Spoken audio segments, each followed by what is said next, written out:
São 10 horas e 47 minutos e empresas estão apostando em gestão de pessoal sem chefes. Pois é, já imaginou não ter chefe físico gerindo aí o seu trabalho? Isso está acontecendo com diversas empresas no Brasil que estão adotando a autogestão dos seus funcionários. Nós vamos aprofundar a discussão sobre o assunto com o Matheus Bombig, da empresa Invenis, que aderiu ao modelo de autogestão de funcionários. Matheus, bom dia. Bom dia, Raquel. Bom dia, Vinícius e aos ouvintes da Jovem Pan. Matheus, como é que funciona esse modelo de gestão sem chefia, né? Cada funcionário faz sua autogestão, porque a princípio parece bastante estranho, né? Principalmente com as empresas que trabalham com essa nova geração, que não tem noção de gestão. Como é que vai fazer uma autogestão? Conta para nós o segredo. Então, Raquel, acho que a gente chegou nesse modelo não do dia para a noite. Foram alguns anos testando modelos atuais que confiam muito mais na gestão centralizada, com uma pirâmide hierárquica. Em algum momento eu percebi que, até devido um pouco pela minha inexperiência e falta de capacidade de gerir as pessoas, eu achei que talvez faria mais sentido deixar essa própria gestão na mão delas. E nesse período eu acabei lendo alguns livros e artigos sobre o tema, de se ter uma gestão um pouco mais descentralizada, sem a pirâmide hierárquica, e achei que fazia sentido implementar isso na empresa. Então, obviamente, todo mundo que está sujeito a esse modelo de trabalho tem que ter uma cabeça muito mais madura, muito mais adulta e ética, afinal, todos os resultados, todas as decisões que passam por ele, não vai ter efetivamente um chefe controlando ou pedindo. Então a gente até brinca que nesse modelo as pessoas não possuem um chefe, porém dada toda a transparência que está envolvida no processo, ela acaba tendo várias pessoas como chefe, né? Todo o pessoal da empresa está de olho e está acompanhando todas as decisões que são tomadas por cada um. Esse modelo tem crescido nos últimos tempos de gestão sem chefe e qual o benefício disso para o funcionário, Matheus? Vinícius, acho que tem alguns benefícios, entre eles talvez o que a gente mais destaca é justamente devolver para as pessoas a autonomia e a liberdade de tomar decisões. Porque o que a gente tem visto é que a grande maioria das empresas que usam um modelo de gestão mais centralizado, hierárquico, as pessoas acabam não tendo muita liberdade para produzir, para criar, para ser criativas, para usarem o seu talento no dia a dia. Acaba sendo algo muito mais pré-formatado, onde ela chega, já existe uma lista de tarefas que o chefe passou, ela precisa entregar aquilo, fica olhando para o relógio, não vê a hora de dar 6 horas para poder ir embora, e no final do dia ela chega em casa e efetivamente não contribuiu nada, não está gerando tanto valor, não sabe exatamente para onde está indo todo o esforço que ela fez. Então, nesse modelo, a gente acaba devolvendo um pouco essa liberdade para as pessoas. Então, elas têm muito mais autonomia para poder testar coisas novas, para eventualmente testar novas possibilidades, errar, não vão ser criticadas por isso. E, obviamente, quando você tem muito mais mentes pensando em o que fazer, acaba sendo mais benéfico para a própria empresa no final do dia.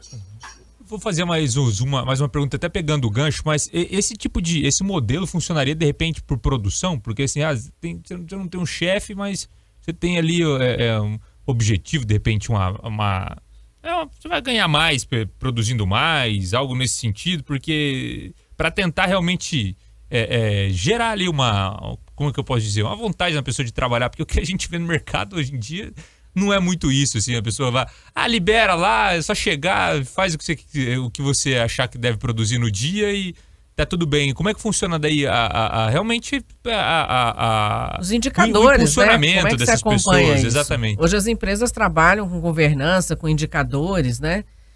Como é que controla isso? Excelente pergunta. Eu vou até responder usando um exemplo de uma empresa que existe na França. Acho que a França a gente conhece bem pelo modelo um pouco mais corporativista, sindicalista. E lá na França, boa parte das empresas mais metalmecânica, de autopeças, acabaram saindo e foram todas para a China, por questões de custo, de mão de obra e etc. Porém, então, uma empresa que ficou lá, ela conseguiu ficar e ela sobrevive justamente porque o CEO, há alguns anos atrás, decidiu transformar ela numa empresa horizontal com uma gestão descentralizada.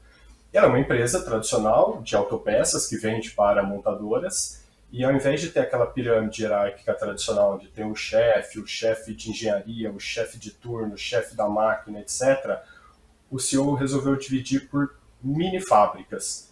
Então, dentro da empresa, existe hoje a equipe que atende a montadora a equipe que atende a montadora B, a equipe que atende a montadora C, e todas elas são autônomas e independentes para tomar as decisões.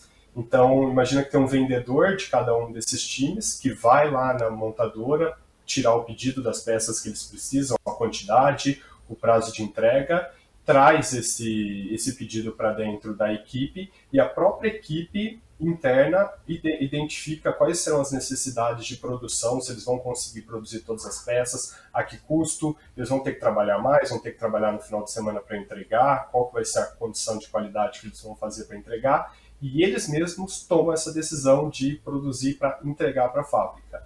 E aí tem, obviamente, uma competição interna, dado que todas as equipes têm a mesma autonomia, a mesma liberdade para tomar decisão.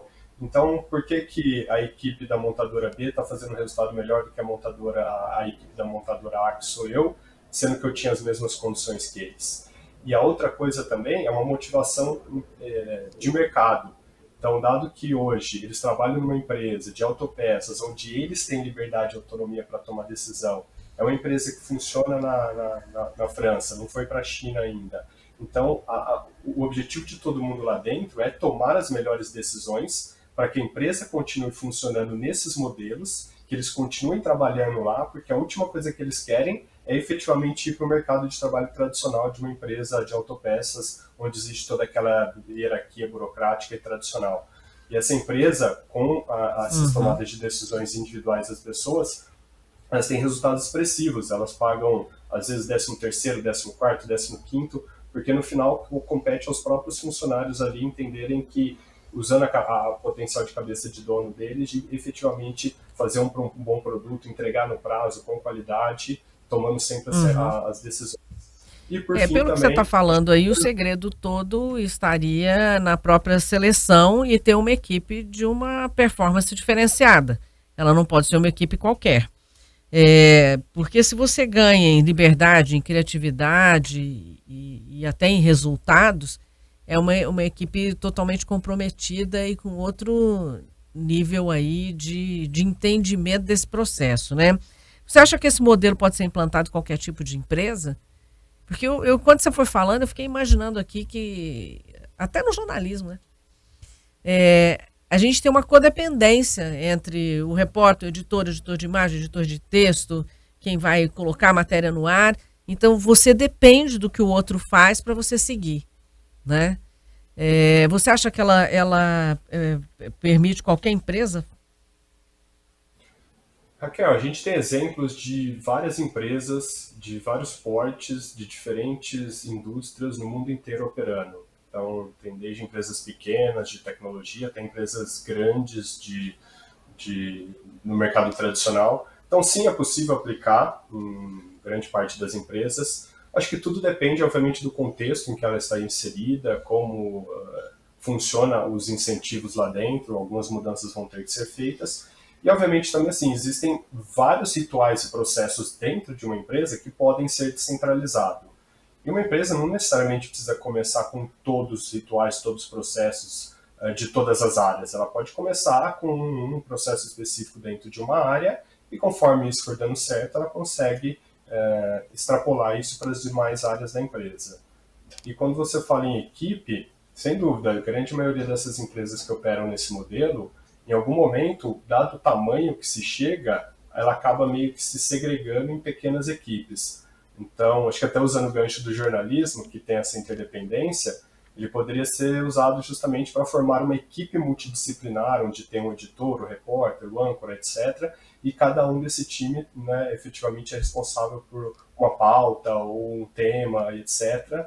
E no final, cada um está tomando as decisões dentro daquela sua área de competência. Certo.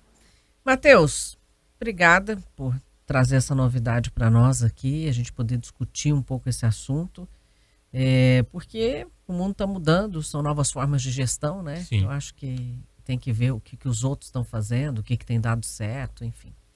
e adaptar a cada país também, né? Mas super obrigada. Um abraço. Bom, eu que agradeço. E, obviamente, assim, não é a resposta para tudo, não é o modelo perfeito, mas acho que faz sentido conhecer para entender se poderia ser aplicável para cada um. Com certeza. Obrigado mais uma vez, Matheus. E até a gente faz uma série de questionamentos, não por encontro o modelo, mas por ser leigo também, né, no assunto, pra poder entender um pouco melhor. Até porque se você for hoje analisar os modelos de gestão que já existem, muitos estão fracassados. Né? Muitos já não funcionam mais. E o que mais se discute hoje realmente não e às vezes a forma como eles transformaram os modelos. Porque Exato. a gente fala assim, é uma gestão centralizada, nananã. Às vezes você tem chefes ruins, você tem uma organização ruim dessa estrutura, né? A questão de divisão de autonomia, de quem vai fazer gestão do quê e tudo, ela não funciona. Então realmente dá problema. Às vezes até o modelo não é ruim, ele está sendo aplicado de maneira errada. Exato. Né? Porque em alguns setores a gente sabe que precisa ter gestão. Aqui no Brasil, especialmente, eu não sei em outros países, né? Porque realmente você libera a pessoa para ela trabalhar, para ela ter criatividade, isso é maravilhoso. Mas que funcionário é esse? Que modelo de funcionário é esse? Né? Que abraça isso e faz? A gente vive uma contradição aí, especialmente no nosso mercado de trabalho, mas é o que ele falou. Funciona em algumas empresas. É um novo modelo de gestão e precisa ser observado. Está sendo feito lá na França com sucesso e pode, em alguns setores, também dar certo aqui. Sim. Né? Na Panos Londrina, 10h59.